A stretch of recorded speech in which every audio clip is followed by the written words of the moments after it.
A lot of us talking about cancer on Fox 59 News lately. Our dear friend and colleague Lindy Thaxton battling the disease right now. We have heard of so many people putting off their doctor visits during COVID too.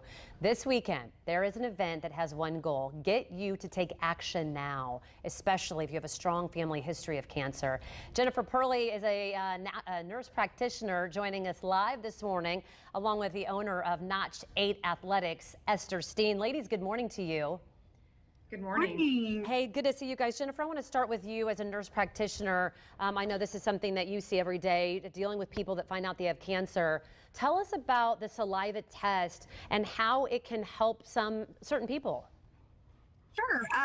So knowing your history is a great way to kind of find out what your risk is. So one of the things that I do is I counsel patients on genetic testing.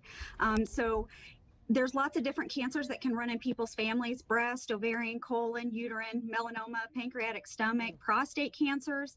So it's really important to kind of find out if you have a hereditary risk for these cancers, because it can greatly increase your risk for single cancers or multiple cancers. And about 10 to 12% of cancers are actually hereditary. So it's nice to know where our risk is and if we can rule it out. And it's something that you say that can be seen in a saliva test. How does that work? And then I'm going to get to Esther talking about where you guys are going to be doing that this weekend.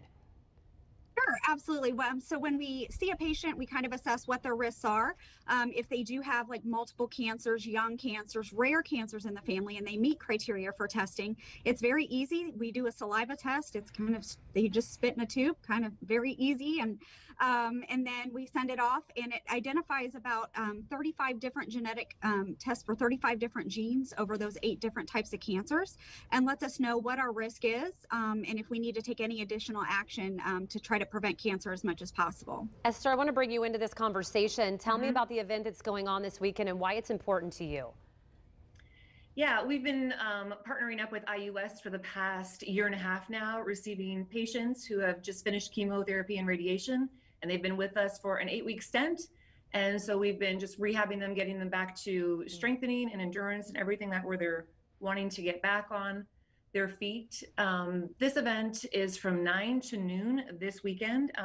Just preventative measures here in Avon, Indianapolis, just to allow people to take those measures, those early measures, those precautionary measures to see, just to get them rolling and get them going in the right direction and hopefully prevent it in the future. I know, as someone who really cares about, being whole, and getting them physically in shape too, that does so much so much for their mind too while they're experiencing this. Esther, I know you've worked with a lot of cancer patients, haven't you, over the last, for quite a while? Yeah, I definitely have. Just seeing them, gather together. They may not always have the exact same journey. They all have different cancers, but they come together under one roof, kind of for the same common goal: to get back on their feet. The journeys that they've been through, I haven't been through myself personally, but I've seen it, and I see them come together, and they just grow huge in so many ways, not just physically, but emotionally and spiritually as well. Jennifer, final word here on what you want people to know. What's the main takeaway as you really try to get the word out of things that we can do, early detection and things like that? Well, we're really excited to be attending this event. I think genetic testing and kind of assessing your hereditary risk is something that a lot of people think is unattainable because they think insurance isn't going to cover it. It's very expensive. What's great is that almost every insurance covers it now. They're finally starting to see it as preventative, so things have come a long way. So whenever you have a high family risk of cancer, it's great to use genetic testing to kind of really assess your risk and find out if there's any additional actions that we need to do to kind of help prevent cancer as much as possible. Jennifer, Esther, ladies, thank you both so much. We sure do appreciate everything that you do for all of us and trying to keep us healthy. Fox59.com/Angela Answers if you'd like more information about the event and where it's happening, Jim, this weekend. All right, thanks a lot, Ange.